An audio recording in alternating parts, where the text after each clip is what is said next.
everyone, welcome to my channel Learning Education RS. Today I am going to tell you about global warming and its causes. First of all, what is global warming? Global warming is the increase in the average temperature of the Earth's atmosphere. अर्थ के atmosphere का temperature rise करना, औसत तापमान का बढ़ना, उसे हम global warming कहते हैं। जो एक्स्ट्रा हीट है हमारी अर्थ पे, हमारे अर्थ के एटमॉस्फेयर में एक्स्ट्रा हीट है, उसे हम ग्लोबल वार्मिंग कहते हैं। हमारे अर्थ का टेम्परेचर क्यों राइज कर रहा है?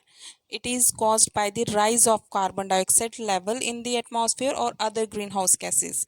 हमारे एटमॉस्फेयर में ग्रीन हाउस गैसेस का एमिशन ज़्यादा हो रहा है, इंक्रीज हो रहा है, और इस एमिशन से, इसकी इंक्रीज होने से जो अर्थ वार्म हो रही है। क्यों? क्योंकि ये एब्जॉर्ब करते हैं हीट। जो सन से हमें हीट आ रही है हमारी अर्थ पे, उसको ये एब्जॉर्ब करती है, ट्रैप करती है और उसको रेडिएट करती है इन ऑल डायरेक्शन। ये एब्जॉर्ब करती है हीट और वार्म करती है एयर को और हमारी अर्थ को। rise in temperature are changing weather patterns and disrupting the usual balance of nature.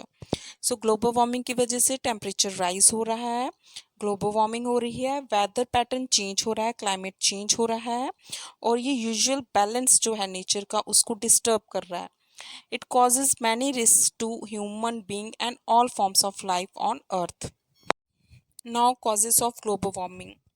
तो ग्लोबल वार्मिंग जो टेम्परेचर राइज कर रहा है हमारा अर्थ का, इसके बहुत सारे रीज़न हैं, बट मैं आपको यहाँ पे कुछ इंपॉर्टेंट रीज़न बताऊंगी। फर्स्ट है deforestation. Deforestation mean destruction of forest, cutting of trees.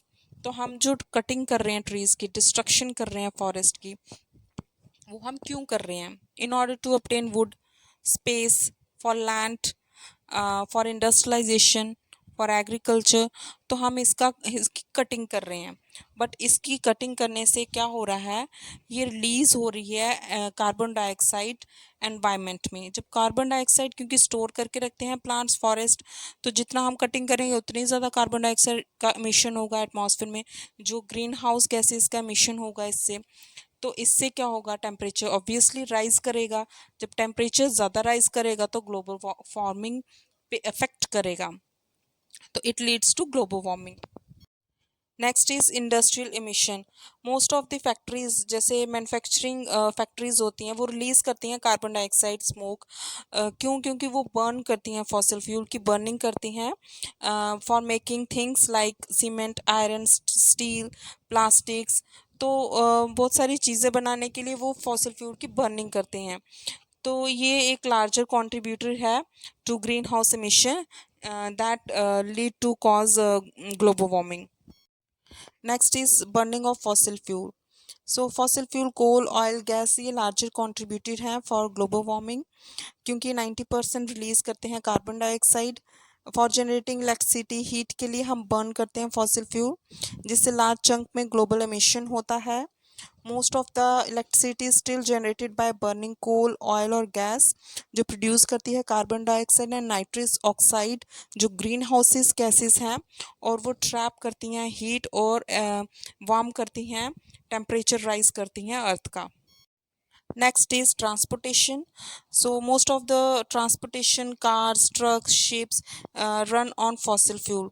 Transportation भी एक मेजर कंट्रीब्यूटर है, क्योंकि इससे ग्रीन हाउसेस गैसेस रिलीज होती हैं, कार्बन डाइऑक्साइड का एमिशन होता है, and it also causes global warming. Next is volcanoes. Volcanoes भी कॉज करते हैं ग्लोबल वार्मिंग, क्योंकि जब वॉल्केनिक इरप्शन होता है, इससे एक्सट्रीम अमाउंट में कार्बन डाइऑक्साइड गैस रिलीज होती है, जो मेन कंट्रीब्यूटर है for global warming. So this is all for today. Please do like, subscribe my channel. Thank you.